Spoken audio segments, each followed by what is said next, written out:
পেহেলগাম হামলা এক নতুন সুরে বাজিয়ে তুলেছে উপমহাদেশের যুদ্ধের ড্রাম। ভারতের জাতীয় নিরাপত্তা, রাজনৈতিক মান সম্মান আর সেনাবাহিনীর মনোভাব সবই এখন মুখোমুখি এক কঠিন প্রশ্নের।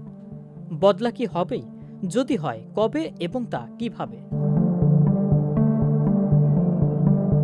তবে এক অদৃশ্য ছায়া যেন ভর করেছে ভারতের আকাশে। সেটা পাকিস্তানের ভয়ঙ্কর এক অস্ত্র অ্যাওয়াক্স, অর্থাৎ airborne warning and control system. এই অ্যাওয়াক্স হচ্ছে এক ধরনের উড়ন্ত রাডার, যার সাহায্যে পাকিস্তানের বিমান বাহিনী মাঝ আকাশেই গোটা যুদ্ধ পরিচালনাই করতে পারে। ইসলামাবাদের হাতে এখন রয়েছে 11টি অ্যাওয়াক্স বিমান, যেগুলো রীতিমতো হুমকে ভারতের বিমান বাহিনীর কৌশলের উপর।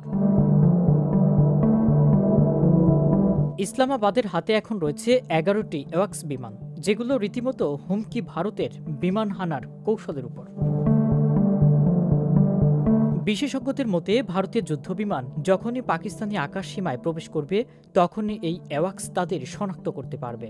শুধুই তাই নয়, যুদ্ধবিমান থেকে ছোড়া ক্ষেপণাস্ত্র পর্যন্ত ট্র্যাক করে ফেলতে পারে এই রাডারগুলো। এখানে শেষ নয়, অ্যাওয়াক্স যদি ক্ষেপণাস্ত্রের গতিপথ আগেই বলে দেয়, তাহলে পাকিস্তানের এয়ার ডিফেন্স সিস্টেম তা মাঝ আকাশেই ধ্বংস করে ফেলতে পারে। ভারত যদি পেহেলগামের বদলা নিতে চায়, তবে প্রথমেই দরকার অ্যাওয়াক্স বিমানগুলোকে টার্গেট করা।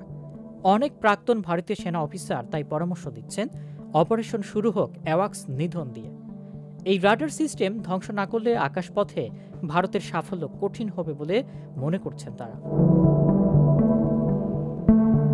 পাকিস্তানের এই উড়ন্ত চোখ কান যেন রীতিমতো যুদ্ধের ময়দানে মোড় ঘুরিয়ে দিতে পারে। এখন দেখার, নয়াদিল্লি কি সিদ্ধান্ত নেয়, সরাসরি হামলা নাকি কৌশলী প্রত্যাখ্যান। ইব্রাহিম, দেশ দেশান্তর, 24।